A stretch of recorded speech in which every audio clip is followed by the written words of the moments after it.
Alright, speaking of, Kirishima. This is like the boogeyman in the format. Everybody's super scared of Kirishima. But you gotta know what he does. If you haven't played the deck, play the deck and see how free it is. A lot of people are like trying to be cute with it, and I think you just take all of his good support and throw it in the deck at 4x. Because he's just so consistent. He's a consistency engine. Kirishima himself has 3 very strong symbols. I think that most of the symbols of this game have great cards, but his Earth build, I think, is the most obnoxious because of the level of unflip he has. Just by warrant of having his face, he can unflip his cards by picking them up and then playing them at the end of his string. But a lot of times he's doing that to pick up attacks, right?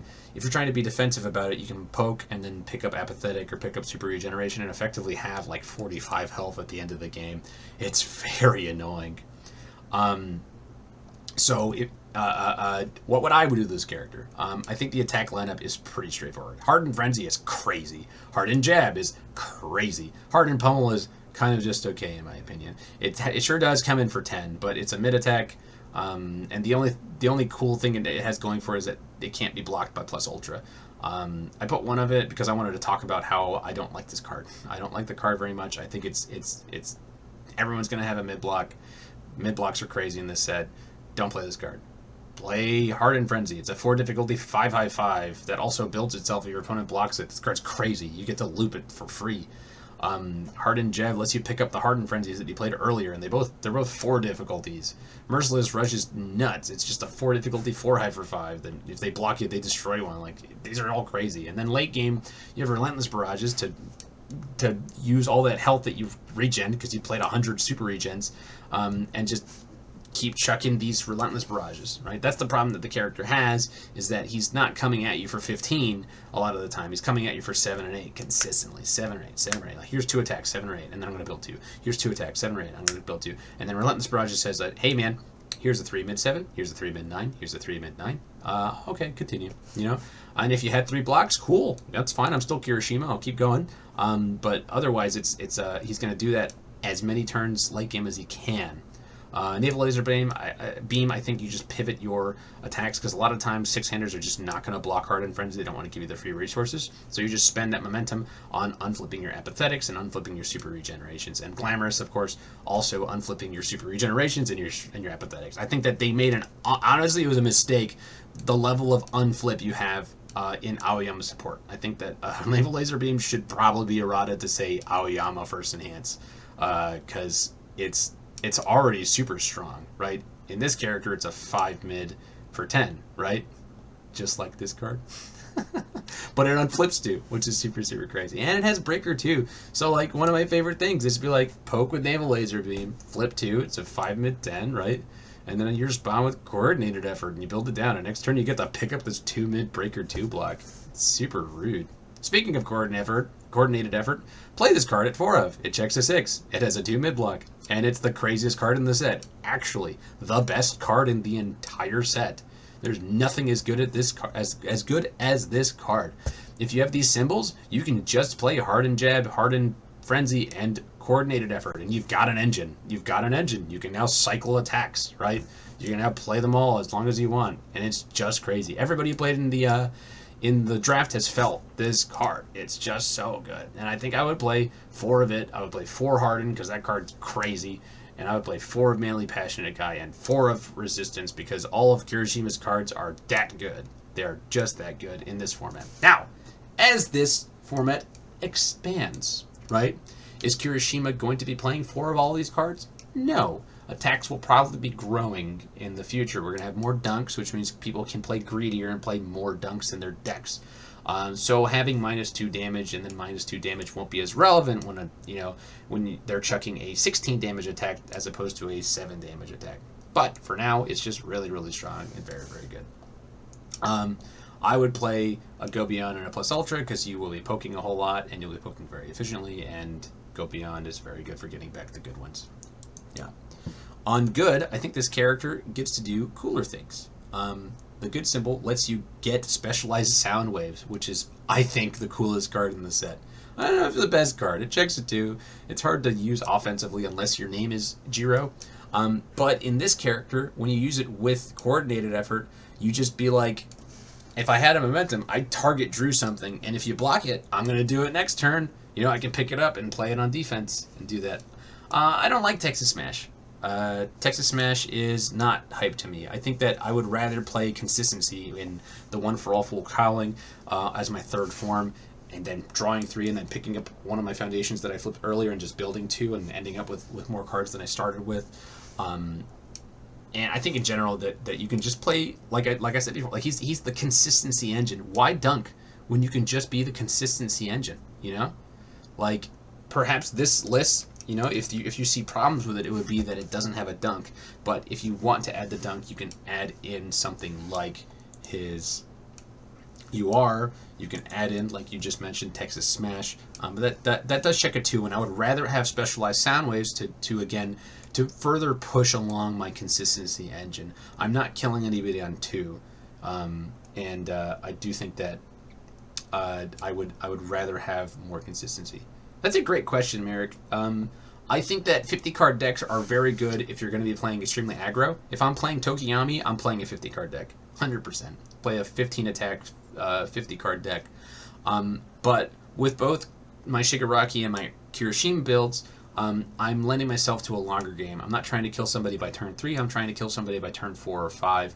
And in those cases, I want more copies of the cards that I want to see, and I also want more options in terms of attacks and on foundations. The more varied my attack lineup is, the harder I am to prepare for, which is good for a control character. If your opponent knows exactly what you're going to do every single turn, they're gonna be able to prepare for you very well. And in this deck, it's a little bit tougher because Hardened Chop and Hardened Frenzy just say, man, I don't want to block those. You know, I lose 2 cards to block this card, and I give him resources to if he plays this card. You know, so you can just sort of eventually you just put them in situations where they don't want to block, and eventually they have to because they run out of life. But yeah, I've been playing the UFS for a long time. I played a lot of decks in my hero exclusively, and when I play decks at 50 cards, I get milled out actually, or I run out of resources. On my first 10, if I lose 5 attacks, I just can't come back into the game because I've run out of attacks. You know, 5 out of 15 feels really horrible out of the thing, as opposed to like 5 out of 19 or 20, you can usually get enough back to continue the game and actually milling. You know, like I played Tokiyami in the draft with 40 cards, and I had 3 games where I won with 1 card left in my deck. So it's like milling out is an actual thing, and I hate milling out. I want to mill my opponent out, which is why I put 10 more cards in my deck than you would. So apart from that, I do think you need to run 4 of this It Can't Be Fixed Foundation. It is a 1 high block, and it's free build if your opponent stuns you. And there's quite a bit of stun 1 in this set. There's quite a bit of stun 2 in this set. This card needs to be 4 of in all of its symbols. It's just really, really strong. It's got an incredible block, and it's a 0 diff. Like, oh my god, card's crazy. Coordinate effort again. See this number? Let's make it 4. That card's crazy.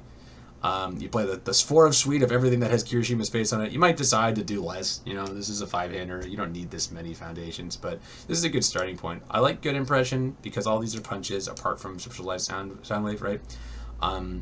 And you can loop it, right? You can pick it up and play it again. So you can just make your consistency engine a little bit more consistent by making it things on 4s instead of on 5s and stuff like that. And then I'm testing planning ahead. I think the card is actually low-key pretty great. There's probably some deck that gets to play 4 of this card and calls the shot every time, you know? And that's kind of scary. Passing the Torch, of course, a crazy card, so on and so forth. Special as a sound I was talking about earlier. I think this could be a 4 of an every deck. Let's look at Void. Void, I think, is kind of interesting. In the same way that these decks kind of just like chuck things every turn and was like, you can block it or you don't. This one is like even more oppressive. I think this is the problem with it is that the defense isn't the same, right? You don't have the apathetics and the healing 3 and then looping them and stuff like that. But this one with Hardened Chop and Tape Swing, you just like put your opponent in situations where they're like, man, I don't want to block Hardened Chop. I don't want to lose 2 cards to fully block this, you know? And it's usually for 7. It's just and it's functionally a 4 difficulty because it destroys a face down foundation that you committed to pass it, and then you build one to replace it, and it's like it's kind of a draw in that situation because you get to look at the card, you get to destroy an unfavorable face down for a maybe favorable face down, and that's pretty pog. If you wanted to. On some of the other symbols, some of the cool things you can do is you can play the All Might card that adds a foundation, or sorry, adds a momentum to the top of your deck and then put that into your staging area. I just think it's a long combo, and I would rather just like have consistent defensive pieces than have that cool offensive piece. But Tape Swing is just like guaranteed damage.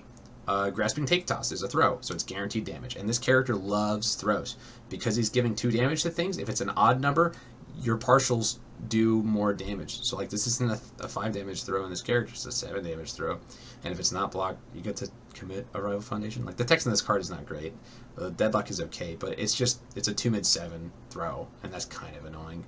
And then Reciprocal Burst gives you what the other symbols don't have, which is like a giant dunk. After you've got all this momentum, you can EX3 3 times, and what's your opponent going to do about a 12 mid 7 or 12 low 17? Sorry, 13 low 17 because you stunned them one. You know, like that's a good card. They better be packing their You're So Obviouses and things like that. Apart from that, I think that the Ida Suite is very good. I like Tape. Tape is a cool card, dude. I wish Tape had a hands guy symbol because boy howdy, I'd love to turn things mid. But yeah, I think this character's nuts. I think he's very, very good. What do you do to play against this guy, though? How do you beat Kirishima? If you are an aggro character, it's actually incredibly easy. If you have some way to get around your bad checks, right? Asui should dumpster this character. Tokiyami should dumpster this character. Kirishima, wait, not Kirishima. Kaminari should dumpster this character. Anybody who threatens like 17 damage attacks 3 times a turn is gonna dumpster this guy. The only problem is you have to do it past the first 2 that he's gonna fully block, right? So any kind of like committal, any way to deal with his foundations, right? Like eventually he just runs out of steam, right? And I would favor decks that can just keep his coordinated efforts flipped. And so if you have some way to dunk him, go get him, dude. Get that bread. You know, go for him either one of 2 ways. Outplay him late, which is hard, but possible, right? And if you can do that, don't attack him early because you need to outbuild him, right? You want to get to like double his foundations and then like throw enough attacks that it's he can't deal with it. So if you're doing that, don't poke. Don't poke this guy. You gotta commit. You gotta be committing fucking murder. You're gonna be assassinating him. You can't be like just like, oh, what about this 4 high 5? He'll be like, I'll build one and then block it with this high block, and I build it down with my manly, passionate guy. But like someone like Tokiyami or Denki can just be like, cool. You blocked my first one.